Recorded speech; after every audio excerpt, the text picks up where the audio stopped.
इदम श्री सद्गुरुवे नमः। जन्म शताब्दी पुस्तक माला 87 डे 4 साकार और निराकार ध्यान। परम पूज्य गुरुदेव वंदे माता जी का दिव्य प्रेम, गुरुदेव की दैव्य वाणी, उनकी दैव्य वाणी के प्रवचन, वो प्रवचन जब गुरुदेव देह में थे और जो सत्र चलते थे, उन सत्रों में जो साथी भाई बहन आते थे, उनके सामने गुरुदेव उनके साथ बैठते थे और जो गुरुदेव तब उनको समझाते थे, बताते थे, उसी वाणी का संकलन जन्म शताब्दी पुस्तक माला है और ये वही दिव्य प्रवचन है। तो हम ये धारणा करें, हम ये भावना करें कि हम गुरुदेव के साथ जुड़े हुए हैं, हम उन सत्रों में ही हैं इस टाइम। हमारी देह कहीं भी हो, पर हमारा मन, भाव, विचार अपने गुरु के श्री चरणों में बैठा है और उन प्रवचनों के समय गुरुदेव ही हमें समझा रहे हैं। गुरुदेव हमें बता रहे हैं कि अगर आप यहाँ आए हैं, अगर आप गायत्री कर रहे हैं, अगर आप अपने जीवन में उपासना करते हैं, अगर आप अपने जीवन में अनुष्ठान करते हैं, अगर आप अपने जीवन में साधना करते हैं, अगर आप गुरु का कार्य करना चाहते हैं, तो आपकी मन स्थिति कैसी होनी चाहिए, भीतर कौन कौन से विकारों को साफ करने की आवश्यकता है। और इसी क्रम में गुरुदेव ने हमें चेतना की सफाई की बात बताई। गुरुदेव ने कहा देवी अनुग्रह देह की सफाई के आधार पर नहीं बरसता है, भीतर की सफाई करने की आवश्यकता है। और जब भीतर की सफाई होगी तो देवी अनुग्रह बरसेगा। अब इसमें गुरुदेव टूल्स एंड टिप्स दे रहे हैं कि देवी अनुग्रह कैसे बरसेगा। जप और ध्यान, इसको मिलाना है। ये दो प्रक्रिया है, लेकिन उसके पहले नाली की सफाई करनी है। जो अंदर गंदगी भरी पड़ी है, नाली में गंगा जल नहीं डाला जा सकता। तो जप जो है तीसरा स्टेप है, और जो तीसरा वाला स्टेप है जप, और इसके साथ जो है ध्यान, इसको जोड़ना पड़ता है। तो गुरुदेव अब इसी क्रम में हमें बता रहे थे कि आपको हमेशा धारणा दी, कभी कभी ऐसा नहीं कहते गुरुदेव कि माला लो और माला लेकर बैठ जाओ और बस ओम भूर्भुवः स्वः तत्सवितुर्वरेण्यम भर्गो देवस्य धीमहि धियो यो न प्रचोदयात् शुरू हो जाओ और 11 माला करके खत्म। क्योंकि मन भागेगा। गुरुदेव हमेशा कहते हैं कि मन को एक परिधि में जोड़ो, मन को एक दिव्य धारणा दो, गायत्री माता का चिंतन करो, उगते हुए सूर्य के प्रकाश का चिंतन करो। गुरुदेव भी जब ध्यान कराते हैं तो गुरुदेव कहते हैं हिमालय, गुरुदेव कहते हैं हिमालय आज्ञा चक्र पर प्रकाश आता हुआ, कुछ इंस्ट्रक्शन दिया जाता है, गुरुदेव कहते हैं सावधान। तो ये क्या होता है, ये मन जो है ना, हमारे इंस्ट्रक्शंस के आधार पर काम करता है। अभी हमने मन को कभी इंस्ट्रक्शन दिए ही नहीं। अगर हम मन को इंस्ट्रक्शन देना शुरू कर दें, और बहुत ही प्यारा है ये मन, ये बहुत प्यार से इंस्ट्रक्शंस को फॉलो करता है, बहुत प्यार से इंस्ट्रक्शंस को सुनता है। आप एक एक्सपेरिमेंट करके देख लीजिए। खाना खाने बैठे, ठीक है, तो अपने मन को पहले ही इंस्ट्रक्शन दे दें कि रे मन आज कितना खाना है, ठीक है, पहले ही इंस्ट्रक्शन दे दें क्लियर एक बार। रे मन आज कितना खाना है, आज 2 रोटी खा के उठ जाना। जब हम 4-5 दिन खाना खाने से पहले जस्ट इंस्ट्रक्शन देना, और आप देखेंगे 8-10 दिन में, 7-8 दिन में 2 रोटी पर पेट भरने लगेगा। चाहे आप 4 खाते हो, 8-10 दिन में परिवर्तन हो जाएगा। धीरे धीरे धीरे भूख कम हो जाएगी। हमने कभी मन को इंस्ट्रक्शन दिया ही नहीं। हम मन को इंस्ट्रक्शन क्या देते हैं, आइसक्रीम रखी है खा लूं, गुलाब जामुन रखा है खा लूं, पेड़ा रखा है खा लूं। हम कभी मन को ये कहते ही नहीं कि ऐसा करना। लेकिन अगर हम ये कहें, अगर हम फ्रूट्स नहीं खाने की आदत है मान लो, तो अपने मन को इंस्ट्रक्शन दो उठते के साथ ही, ए मन आज बेटा फ्रूट्स खाने हैं खूब सारे, वो हेल्दी होते हैं, वही खाने हैं। आप देखेंगे धीरे धीरे धीरे धीरे हफ्ता 10 दिन में धीरे धीरे एनर्जी फ्रूट्स की तरफ अपने आप जाने लगेगी, सात्विक आहार की तरफ एनर्जी अपने आप जाने लगेगी। लेकिन हमारा चिंतन क्या रहता है, आज व्रत है, व्रत खत्म होगा तो कल पिज्जा बनाएंगे, मंगाएंगे, पिज्जा खाएंगे। आज व्रत है, व्रत खत्म होगा तो जाने उपवास के बाद छोले बनाएंगे, राजमा बनाएंगे। हम खुद ही गलत इंस्ट्रक्शन दे रहे हैं, और हम मन को जो इंस्ट्रक्शन दे रहे हैं अनजाने में, वही सत्य हो रहे हैं। ध्यान से देख लीजिए, हम अपना पूरा जीवन उठा के देख सकते हैं। हमारे जाने अनजाने दिए गए इंस्ट्रक्शंस, जिनके बारे में हमें आइडिया भी नहीं है कि वो कब चले गए, वही सत्य हो जाते हैं। हम मन को बताते ही नहीं है कि उसको करना क्या है। नहीं तो ये बहुत प्यारा है मन, बहुत ही क्यूट है, और ये सारी बात सुनता है, सारी बात फॉलो करता है। उठने के बाद इंस्ट्रक्शन देकर देख लेना, एक्सपेरिमेंट करके देख लेना। अब गुरुदेव कह रहे हैं साकार ध्यान का स्वरूप क्या है। बेटे, साकार ध्यान यह है कि माँ गायत्री की कृपा हमारे ऊपर बरसती है, उनका अनुग्रह हमारे ऊपर बरसता है। गायत्री माता क्या है, गायत्री माता वह है जिससे हम जवान स्त्री को माता के रूप में देखना शुरू करते हैं, जो सद्बुद्धि की देवी है, जो सद्विवेक की देवी है, सद्विचारणाओं की देवी है। उनका नाम गायत्री है। गायत्री देवी है महाराज, हाँ देवी है। तो आपको खूब सम्मान दे जाती है क्या? हाँ बेटे, पहले देवी कभी कभी आती थी, पर अब हमें यह ख्याल आया कि देवी है भी कि नहीं, सो हमने अपने गुरु का ध्यान शुरू कर दिया। गुरु का ध्यान, हाँ बेटे, हम अपने गुरु का ध्यान करते हैं। गुरु को हमने देखा है, उनके बारे में हमको विश्वास है। गायत्री माता के बारे में हमको यह विश्वास हो गया कि जो शक्ल हमने बना रखी है, यह शक्ल हमारी कल्पनाओं से बनी हुई है। यह कल्पना है, हाँ ये कल्पना है, सिद्धांतों के आधार पर, आदर्शों के आधार पर। यह आदर्श है, कौन सा आदर्श? जिसमें हम जवान औरत को जिस भावना से और दृष्टि से देखते हैं कि वह कि हम माँ की तरह उसे देखने लगे, उस भावना का नाम ही गायत्री है।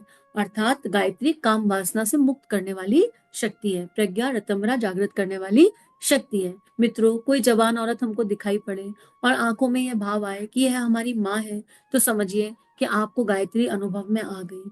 जैसे शिवाजी की आंखों में एक जवान मुसलमान महिला को देखकर यह भाव आया कि काश यह हमारी माँ होती तो अच्छा होता। अर्जुन भी एक बार देवलोक में गए।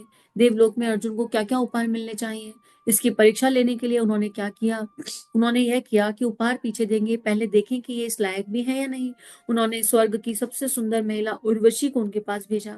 उर्वशी जब उनके पास गई तो कहने लगी कि अर्जुन, देवताओं ने हमको तुम्हारे पास भेजा है। हम तुमसे प्रार्थना करते हैं और ये कहने आए हैं कि तुम्हारे जैसा बच्चा हमको चाहिए। वह समझ गया कि इसका क्या मतलब है। अर्जुन ने कहा, अच्छा, आपको मेरे जैसा बच्चा चाहिए, पर आप जिस तरीके से चाहती हैं उस तरीके से बच्चा ना हुआ कन्या हो जाए तब, और फिर मेरे जैसा ना होकर पंगु हो जाए, काना हो जाए तब। आप मेरे जैसा चाहती हैं ना, तो मैं ही एक हूँ। भगवान ने जितने भी जानवर बनाए हैं सब एक ही बनाए हैं, दूसरा नहीं बनाया। एक पेड़ भी एक जैसा ही बनाया है, दूसरा पेड़ वैसा बनाया ही नहीं।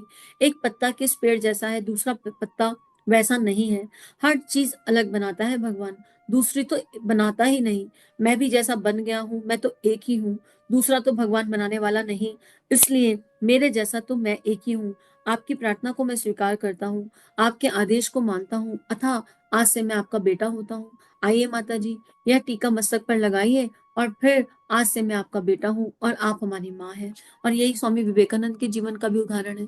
जब विवेकानंद शिकागो जाते हैं तो वहां एक महिला कहती है, मुझे आपके जैसा पुत्र चाहिए। विवेकानंद चरणों में झुक जाते हैं और कहते हैं कि माँ, मुझे ही अपना बेटा बना लीजिए, मैं ही आपका बेटा हूँ।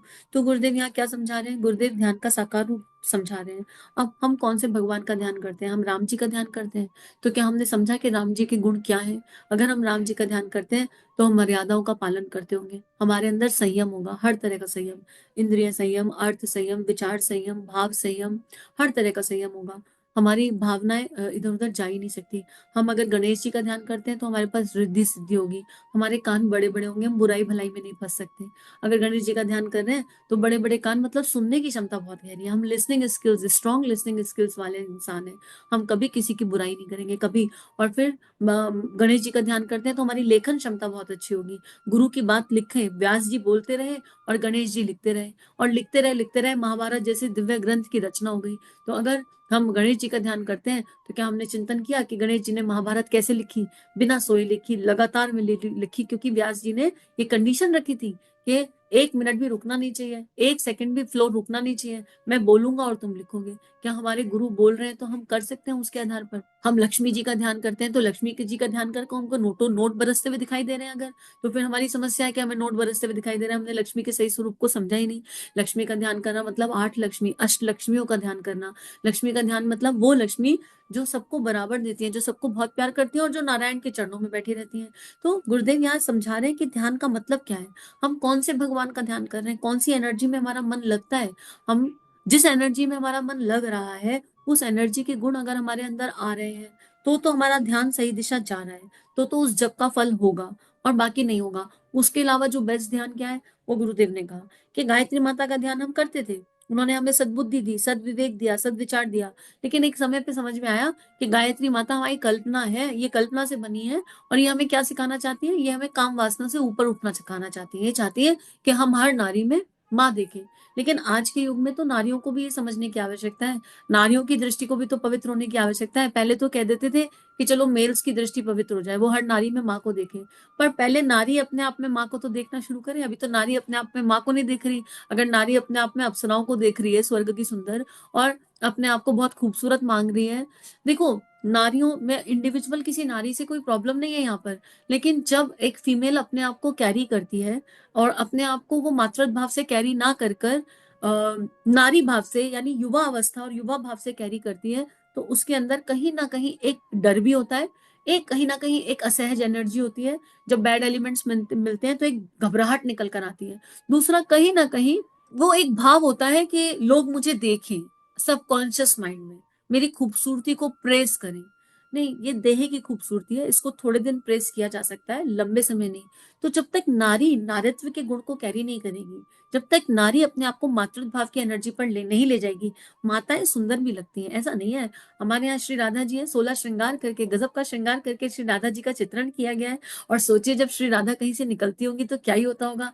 लेकिन श्री राधा इतना मातृत्व भाव की एनर्जी पर, इतना मातृत्व भाव की एनर्जी पर रहती है कि जो भी उन्हें देखता है उनके मन से निकलता है, श्री राधा चरणों में जगह दे दो, माँ चरणों में जगह दे दो। किसी के मन में विकार नहीं आता। तो अगर नारी अपने आप को अपलिफ्ट कर ले, अगर नारी अपने आप को मातृत्व भाव से कैरी कर ले, तो जो अनसोशल एलिमेंट्स है ना, वो अपने आप खत्म होते चले जाएंगे।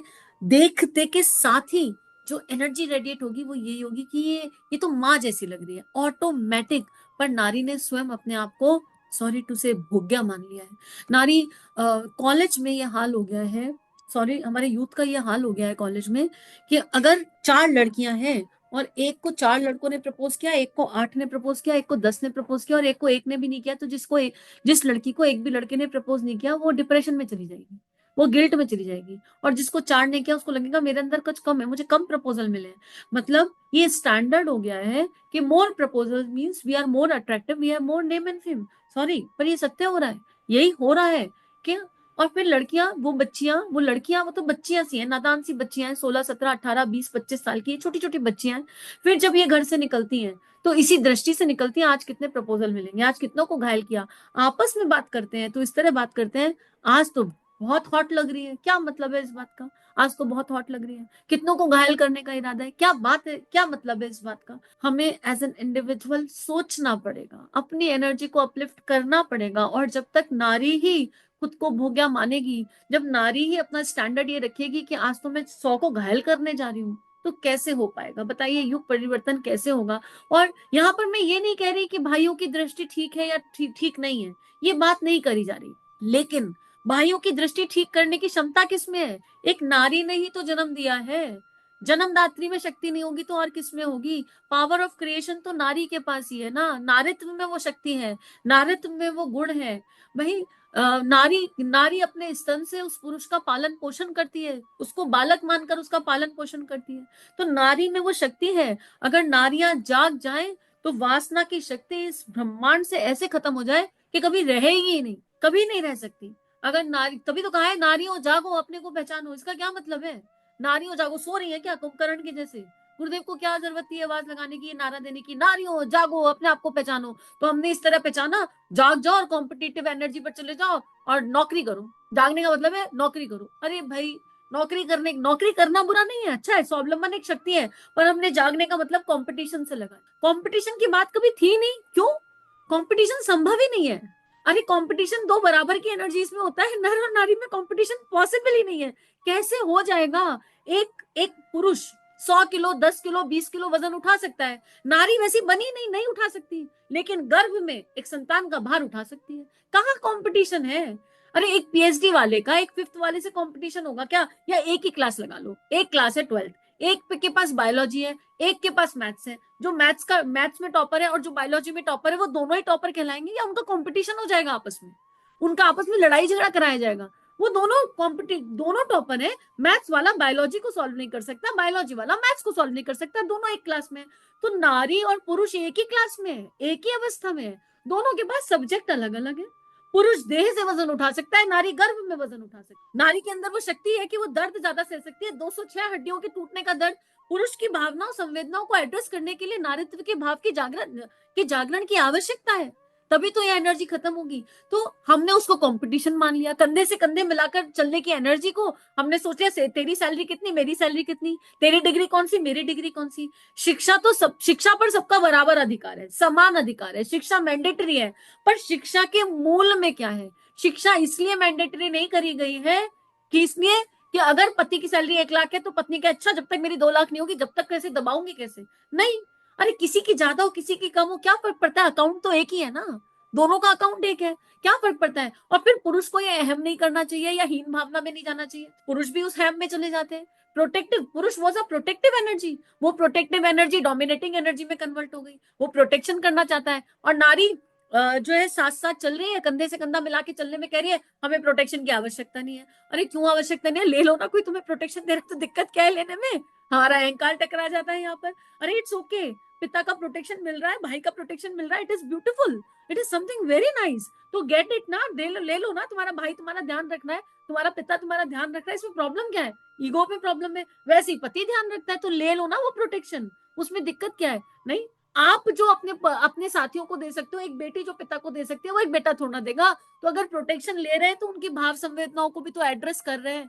तो यहाँ पर गुरुदेव नारियों जागो, अपने को पहचानो पर यही कह रहे थे, अपनी एनर्जी को अपलिफ्ट करो, समझो कि तुम मातृशक्ति हो, समझो कि तुम शिव की शक्ति हो, समझो कि तुम गौरा हो, तुम दुर्गा हो, तुम लक्ष्मी हो, तुम काली हो।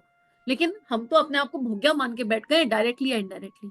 हम तो इन बातों पर लो हो जाते हैं और फिर कहीं ना कहीं पेरेंटिंग को तो इसमें ठीक करने की आवश्यकता है। इसमें पेरेंटिंग मिस्टेक तो बहुत बड़ी है ही।